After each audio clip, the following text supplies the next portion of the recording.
Hello everyone, welcome to this week's podcast. Today we're going to be talking about a little book review, our favorite bits, what we liked, what we didn't quite enjoy about the book, Things to Make and Do in the Fourth Dimension. And Basil, would you like to tell us what were your favorite bits, how you enjoyed the book, just a rating from maybe like 1 to 10 or something like that? Personally, I would give the book a solid 8 out of 10 because the book genuinely was incredibly fun to read, and as I think I remember in the book it was stated that in another book I read it was stated that math to other generally from when you're looking at it from another perspective, it looks completely like hard to do, pointless, boring, but when you take a read at this when you read this book, it completely changes all of that. It's really solid, it's really fun to read, and yeah. Yeah, I completely agree, and Matt Parker really does a really good job at like sort of making it a lot easier to understand, where you don't really have to have that much prior knowledge in order to read the book. But the one thing that like a comparison between this book by Matt Parker and his other book Humble Pie is Humble Pie was a lot of math errors where like you could sort of relate to it a little bit more, but the fourth dimension was such a tricky topic, I guess, to discuss. But Matt Parker did an absolutely amazing, like the most efficient, I guess, way of describing the fourth dimension, and he took it one step up. So, for example, he said, imagine if we are in a 2D world and a 3D cube drops into the 2D world. How would that look like for the 2D world? And then he went up, say if a 4D cube dropped into our 3D world, how would you see it? Now you're gonna know what you're looking for. If just a 4D cube drops out of nowhere, you know it's a 4D cube. And he does a really good job at going up the levels and explaining things in such a nice way so that you can understand it a lot clearer. Yeah, definitely, completely agree. The fourth dimension is such a hard topic because for humans, it's impossible.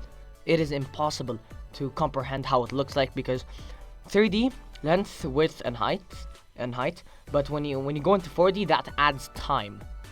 And I'm not sure how us as humans are able to comprehend. So I believe yes, Matt Parker did an amazing job on trying to explain the I think one of the hardest topics in math all around. Yeah, I agree, and I think the point that you said about it being a hard topic to understand, not just like, because a lot of topics are extremely complicated in math, but this is one of the topics where you just can't imagine, no matter how hard you tried, and trust me, I have tried to understand this, but it's just so confusing when you try to imagine something in a different dimension, and I think Matt Parker does an extremely amazing way of explaining it. Another thing I wanted to mention is that one of the best parts of the book, I believe, is the bit where he talks about counting on your fingers in base 2, right? And he says that most people stop counting once they get to 10 on their fingers, because 1, 2, 3, 4, 5, 6, 7, 8, 9, 10. But no, that's only on the base 10, the base that we are familiar to. But in base 2, each finger represents a 1 or a 0. If it's 1, it gets put up. And he does it in a way where each finger is a power of 2. It's just so nice because it's such a fascinating way to think about it, to think about something that we are so familiar with, like counting, in such a different way, in a different base, and linking it back to numbers.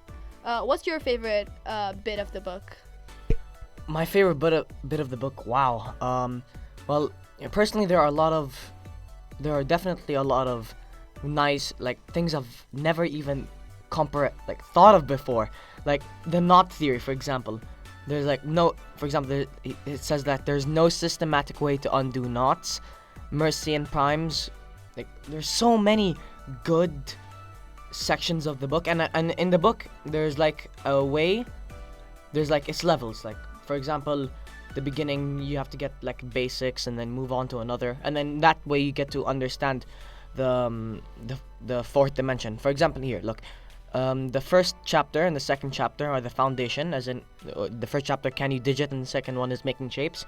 And then over and over and over, when you get to the top, it's to infinity and beyond. Yeah, so it starts so simple in terms of like shapes and things that we are already familiar with, but it goes into so much depth. I feel like it's so amazing how you can just pick one topic and go into so much depth about it. And also, one thing I have to comment on what you said is that you didn't mention the bit where he made a hat of the Clean bottle, which honestly is my favorite bit. So first he starts by talking about the Mobius loop, which is his second favorite shape, and it was my personal favorite shape until he told us about the bottle, which can be made in fourth dimension, but it's made in the third dimension, but it looks like it's going through itself. But when you put it in a four-dimensional space, which we can't really do right now because we're in the third dimension, it actually turns out to not go through itself, and it's such a nice shape. You can probably search it up and you'll see like a bottle which then goes through itself, and he made his mom knit him a hat of the bottle, which I find is so nice. And he, again, just to make it even more crazy, he made the stripes of the hat the digits of pi, which is really nice. And there is a picture in the book of him also talking about it. Yeah. Definitely, yeah. He explains it in the easiest way possible. So, yeah, like Hannah had previously said before, you need no knowledge but some common sense to read the book and really enjoy it. There's so many fun things you can learn, definitely. So yeah, as counting to 1024 on 10 fingers, which is like just wow. I've like 1, 2, 3. Oh no, on 1024. But yeah, it's just like amazing. Like if I open a random page. Yeah, look, step 1, the audience, have their minds blown. Chapter 16, good data, die hard. For example, it's just like, it's the most random book that somehow made sense. Yeah, and that's such a good point, because every single page is a new sort of story, but they all link together to make it so enjoyable and so, like, I could not put this book down when I was reading it. I must admit, sometimes I felt a little bit puzzled when he said if a 4D cube dropped into the 3D world, but like, eventually, if you reread it and just like understand, again, common sense, it starts to sort of make sense. But this is, again, such a tricky topic to discuss, since we're talking about the fourth dimension, something that we can't really imagine, yet it helps us with so many things in real life. For example, if we're trying to measure 4 things and plot them on a graph, like if we're trying to measure 4 different things and plot them on the graph of their relation and stuff. I'm pretty sure Matt Parker does mention this in the book. I'm pretty sure he does mention it. But yeah, that's just one of the applications of things that you can't imagine, but they are perfectly reasonable, and you can relate them to the real world, which I find so fascinating, that something that you can't understand, that it doesn't really like exist, you can use it to help your current world and plot things like graphs, and use them in things like graphs. Yeah, definitely.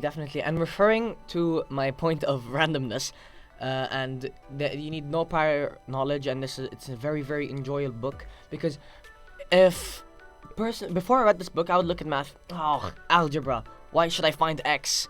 Why is y the square root of pi or something? And as it says in the blurb, this is probably the most enjoyable book about math ever written. From impossibly small pizza slices to computers built out of dominoes, unfathomable knots to multi-dimensional drinking straws, Matt Parker introduces the amazing, essential, riotous world of numbers that is all around us, absolutely everywhere. Yeah, the blurb just sums it up so amazing, and it just sums up everything that we've been trying to say. This book is so amazing, and I extremely recommend it if you haven't already read it. We did spoil some bits of it, but Matt Parker puts it in such a way where you just can't imagine like what he's saying, but he makes you understand it in such a way, and it's just so amazing. So thank you so much for listening, and we hope you enjoyed.